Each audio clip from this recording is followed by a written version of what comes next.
வெளிப்படுத்தின விசேஷம். வசனமாக ஜனவரி 3. பரலோகத்திலிருந்து ஒரு அவசர கடிதம். சீக்கிரத்தில் சம்பவிக்க வேண்டியவைகளை தம்முடைய ஊழியக்காரருக்கு காண்பிக்கும் பொருட்டு தேவன் இயேசு கிறிஸ்துவுக்கு ஒப்புவித்ததும், இவர் தம்முடைய தூதனை அனுப்பி தம்முடைய ஊழியக்காரனாகிய யோவானுக்கு வெளிப்படுத்தினதுமான விசேஷம். வெளிப்படுத்துதல் 1 வசனம் 1. 1939 ஆகஸ்ட் 2 ஜனாதிபதி பிராங்க்லின் டி ரூஸ்வெல்ட்டிற்கு ஆல்பர்ட் ஐன்ஸ்டைனும் சில இயற்பியல் வல்லுநர்களும் ஒரு கடிதம் எழுதினார்கள். யுரேனிய ஆயுதங்களை நாசி ஜெர்மானியர்கள் தயாரிப்பதன் ஆபத்துகளை அதில் எச்சரித்திருந்தார்கள். பின்னர் $2 மில்லியன் அதிகமான தொகையில் ஏலம் எடுக்கப்பட்ட அந்த கடிதம்தான் மன்ஹட்டன் திட்டத்தை ரூஸ்வெல்ட் முன்னெடுக்க தூண்டியது. அதன் விளைவாக முதல் அணு ஆயுதம் உருவாக்கப்பட்டது. வெளிப்படுத்துதலின் எச்சரிப்பு கடிதம் அதைவிட சொல்ல முடியாத அளவுக்கு மதிப்பு வாய்ந்தது. முதல் வசனத்திலேயே இது பிரபஞ்சத்தின் சர்வ ஞானியான சர்வ வல்லமையுள்ள அன்பே உருவான தேவனிடமிருந்து உண்டான ஒரு செய்தி என்பதை காண்கிறோம். இது வேறு ஒருவராலும் கொடுக்க முடியாததும் தேவன் மட்டுமே கொடுக்கக்கூடியதுமான தகவல் அடங்கிய ஒரு செய்தி. ஏனென்றால் வேறு ஒருவருக்கும் இல்லாத அறிவு தேவனுக்கு மட்டுமே உண்டு. அதனால்தான் பவுல் அப்போஸ்தலன், நான் அதை ஒரு மனுஷனால் பெற்றதும் இல்லை, மனுஷனால் கற்றதும் இல்லை, இயேசு கிறிஸ்துவே அதை எனக்கு வெளிப்படுத்தினார் என்று சொல்லுகிறார். கலாத்தியர் அதிகாரம் 1 வசனம் 12. மேலும் பல நூற்றாண்டுகளுக்கு முன் இதே போல கடைசி கால தீர்க்க தரிசனங்களை தானியேல் தீர்க்கதரிசிக்கு தேவன் வெளிப்படுத்தினார். அவரும் இதே போல சொல்லுகிறார். மறைப்பொருள்களை வெளிப்படுத்துகிற பரலோகத்தில் இருக்கிற தேவன் கடைசி நாட்களில் சம்பவிப்பதை ராஜாவாகிய நேபுகாத் நேசாருக்கு தெரிவித்திருக்கிறார். தானியேல் அதிகாரம் 2 வசனம் 28. பரலோகத்தின் தகவல் தொடர்பு வரிசை முறை பற்றி நாமும் சிறிதளவு புரிந்து கொள்ள இது தரப்பட்டுள்ளது. அந்த செய்தி பிதாவாகிய தேவனிடமிருந்து குமாரனாகிய தேவனுக்கு தெரிவிக்கப்பட்டது. அவர் அதை வெளிப்படுத்தினார். அதற்கான கிரேக்க வார்த்தைக்கு அடையாள மொழியில் சொல்லுதல் அல்லது விளக்குதல் என்று அர்த்தம். மத்தியஸ்தரும் ஏனியும் திறப்பை அடைக்கிறவருமான கிறிஸ்து நாம் புரிந்து கொள்ளுகிற வார்த்தைகளில் தேவனுடைய செய்தியை தெரிவித்திருக்கிறார்.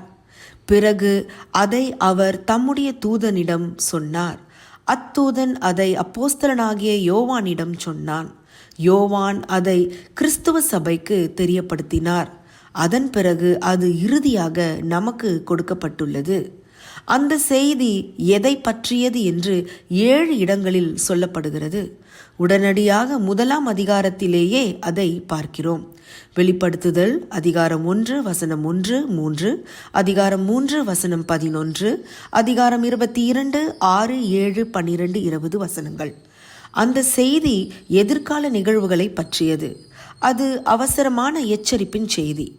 வெளிப்படுத்துதல் புத்தகத்தில் 7 என்பது முக்கியமான ஒன்று. வேதாகமத்தில் 7 என்பது நிறைவேறுதலை, முழுமையை சுட்டிக்காட்டுகிறது. நாம் ஆராய போகிற நிகழ்வுகள் நிச்சயமாகவே நிறைவேறும். ஆராய்ச்சிக்கு தயாரா?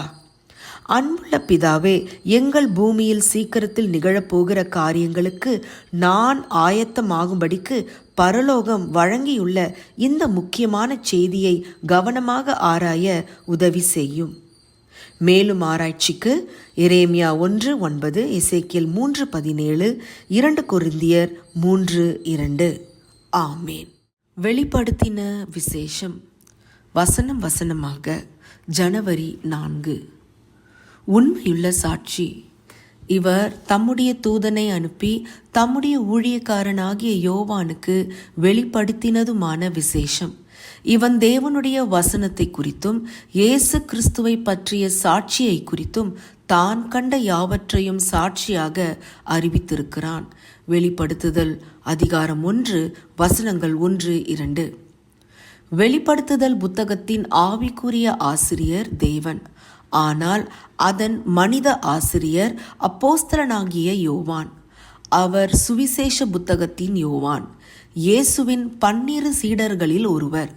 வெளிப்படுத்துதலின் பக்கங்களில் பரலோகத்திலிருந்து உண்டான அந்த தரிசனங்களை தான் கண்டதாக யோவான் 5 முறை கூறுகிறார்.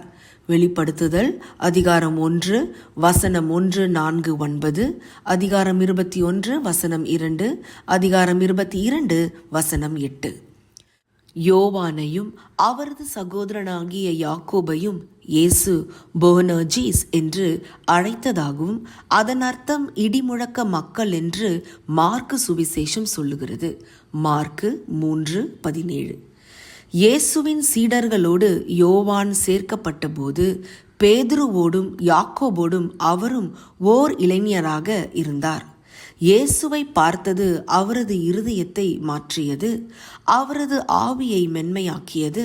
தன் சுவிசேஷ புத்தகத்தில் அவர் தன்னை பற்றி இயேசுவுக்கு அன்பானவனாயிருந்த ஒருவன் என்று குறிப்பிடுகிறார். யோவான் 13:23. கிபி 1ஆம் நூற்றாண்டின் துவக்கத்தில் வெளிப்படுத்துதலை யோவான் எழுதின சமயத்தில் 90 வயதை தாண்டியிருந்தார். 12 அப்போஸ்தலர்களில் அவர் மட்டுமே உயிரோடு இருந்தார். தரிசனத்தில் தான் கண்ட விஷயங்களை மட்டுமே எழுதினதாக சொல்லுகிறார். எனவே அவை உண்மை செய்திகள், கலப்படமற்ற நிஜம். இயேசுவின் பூலோக வாழ்விற்கு யோவான் சாட்சியாக இருந்தது போலவே கிறிஸ்துவின் தீர்க்க தரிசன வெளிப்பாட்டிற்கும் கண்ணார கண்ட ஒரு சாட்சியாக இருக்கிறார். இயேசு கிறிஸ்துவை பற்றிய சாட்சி என்று அந்த புத்தகம் இங்குதான் முதலாக குறிப்பிடுகிறது. இந்த சொற்றொடர் வெளிப்படுத்துதல் 1:9, 12:17, பிறகு 19:10 வருகிறது. இயேசுவை குறித்த சாட்சி தீர்க்க தரிசனத்தின் ஆவியாய் இருக்கிறது என்று புரிந்து கொள்கிறோம். எனவே பரிசுத்த ஆவியானவர் வெளிப்படுத்தின தீர்க்க தரிசன செய்தியை யோவான் பதிவு செய்கிறார். அந்த ஆவியானவர் சத்தியத்தின் ஒப்பற்ற சாட்சியாக இருக்கிறார். யோவான் 15:26, 16:13, 1 யோவான் 5:6. வெளிப்படுத்தினது என்பதின் அர்த்தம் பற்றி பார்த்தோம். ஆனாலும் ஒரு கேள்வி எழும்பி நிற்கிறது. அந்த நிருபம் ஏன் குழப்பமான அடையாளங்களாலும் குறியீடுகளாலும் வெளிப்படுத்தப்பட்டது? இயேசுவோடு இருந்த சீடர்களில் யோவான் மட்டுமே உயிரோடு இருந்தார். யூதாசை தவிர மற்ற அனைவரும் தங்கள் விசுவாசத்தின் நிமித்தம் இரத்த சாட்சிகளாக கொல்லப்பட்டிருந்தார்கள்.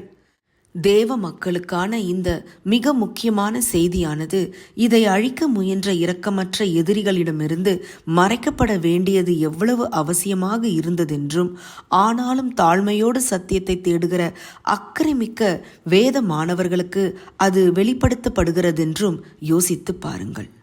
தேவனே, என் இருதயத்தை செம்மையாக்கும். மிகவும் அக்கறையுடன் எழுதப்பட்டு ஒவ்வொரு தலைமுறைகளையும் தாண்டி வந்திருக்கிற இந்த விலையேற பெற்ற சத்தியங்களை புரிந்து கொள்ளும்படி செய்யும். ஆமேன். மேலும் ஆராய்ச்சிக்கு மத்தேயு 4:18-22, யோவான் 19:26, 21 அதிகாரம் 20-24 வசனங்கள். ஆமேன்.